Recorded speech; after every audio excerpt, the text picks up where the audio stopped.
One thing about America is it's always going to have influence, whether it be music, fashion, media in general. And I would argue that New York and LA has the most influence in many ways more than one.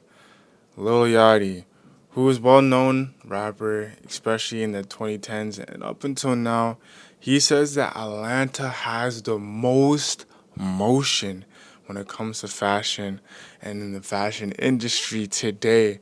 But in this video, we're gonna see if he's right and we're gonna see if what he's saying holds true.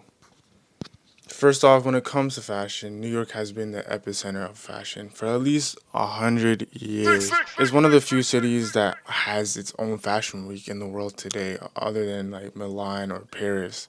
So you could argue that New York on the global stage has its influence. The issue at hand is that Yachty claims that the Bronx does not have style or doesn't have good fashion. And he says that all the good fashion from New York comes from Soho. He later doubles down and says that New York is not the leader of fashion any longer, but it's Atlanta. I'm assuming that he's talking about street style, so that's basically the lane that I'm going to stay in and I'm going to focus on. Historically, New York has been one of the most influential when it comes to street style. Along with Paris and London, it pushed street style to the masses globally. In the 80s and the 90s, New York was a city that made dressing cool a must when it comes to streetwear. For example, wearing custom Logomania outfits, which was started by Dapper Dan in the 80s, and then when it comes to wearing workwear like Carhartt and Timberlands, that was popularized by hip hop in the 90s, making Ralph Lauren, Perry Ellis, and Tommy Hilfiger, which are traditionally prep clothing, making that cool.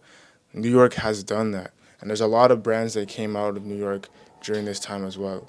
Although Coogee is Australian, it was popularized by Biggie, and as well as Versace, which is Italian. Pele Pele and Averix. These are all brands that are popularized by New Yorkers, especially New York rappers in the 90s. And usually it's the rappers who lead the trends that a lot of the youth want to follow.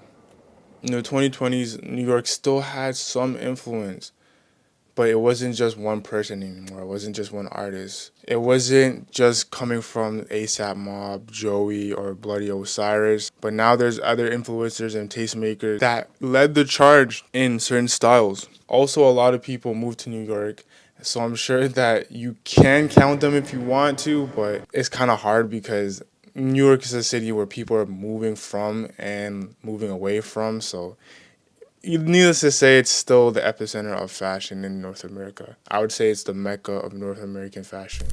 Now, let's go and switch gears to Atlanta. Atlanta is one of the most important cities historically and culturally. It has a deep, rich history. But does it have influence? Of course it does. When it comes to music, that's not even up for debate, especially hip hop. In the early 90s, groups like TLC, Crisscross took the world by storm and were a big part of street fashion in the early 90s, wearing clothes like cross colors, which started in, I believe, LA or New York, but they made it pretty popular by wearing it.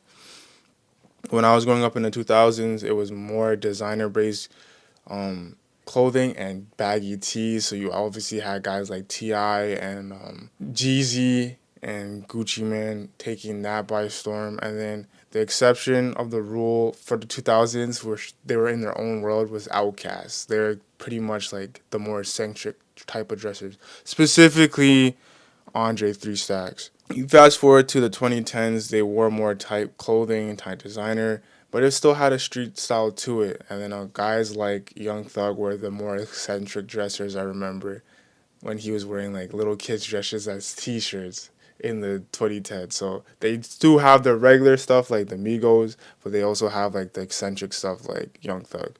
And a lot of that inspiration came from trapping music and trapping and the traditional trapping fit, which is what you see a lot of people wear now, specifically men in North America, being major cities. So now you have brands by Young Thug like Spider, which is like a tracksuit, Rant, which is neat. I've seen a lot of people who wear his stuff. You can see the influence in that regard because now you have guys like Hellstar who also are pretty popular and that type of style, that tracksuit style. You can basically see how Young Thug and Atlanta has influence in fashion today. Each city has different target audience and trends for that city, and I think that's the angle that he should be taking instead of saying that Bronx can't dress, but they have a different audience and they have a different style. Now, ASAP Nas has one of the best extensive closets in the world today, and I think he's the best dressed out of ASAP Mob. Just me, and I think ASAP Rocky's next, even though ASAP Rocky is like my favorite member of the group, but I do think that ASAP Nas got him beat. And he responded, and he was basically saying in a previous video that he's wrong for saying these things. I'm not going to do the back and forth, going back and forth with motherfuckers, doing the whole long one. I'm not doing it. I'm making this shit short. I'm making it brief.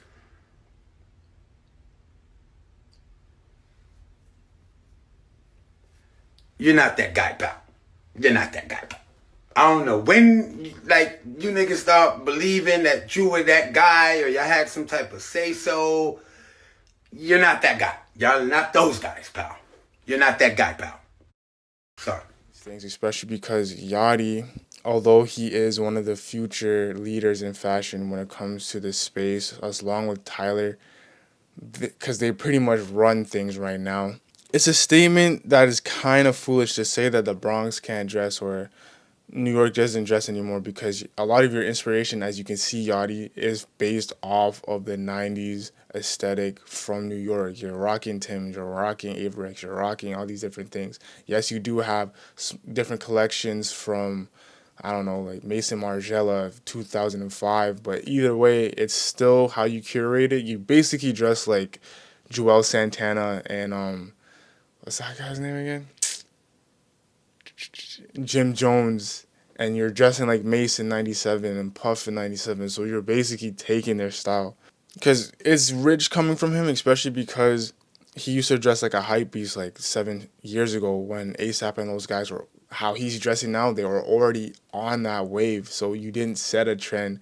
You're just repackaging it and giving it to a younger audience. And then you say things like the people from the Bronx can't dress, but who do you think Soho gets their ideas from? They get it from other boroughs. And also, you got to think about it. A lot of people from New York, they don't just stay in their respective boroughs. They travel around. So that kid that you think can dress from Soho is probably from the Bronx. He's probably from Brooklyn. He's probably from Queens. And this is the part that's damaging because he sounds like a culture vulture. And I don't think he's intentionally trying to do that.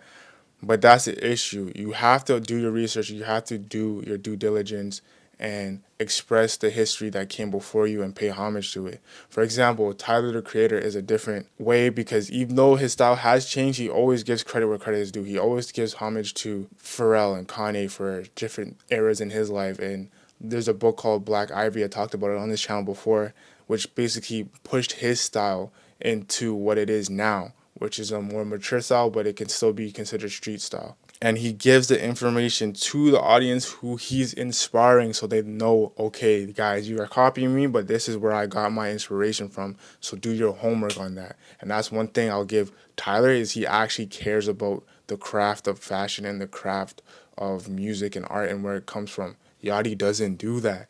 Yachty barely even knew didn't listen to Reasonable Doubt. People are not saying you need to go listen to music from the 80s like Curtis Blow, but Reasonable Doubt came in 96. Yachty was born that year. I listened to Life After Death before I listened to like a lot of the newer stuff now just to know the history, but that's just me though. And that's the problem. He doesn't seem to care, and that's putting him in a bad place. He does know a lot about sneakers and about that type of stuff, but that's cool, but he can't explain it. He might know the dates and stuff, but he can't explain the reason behind it.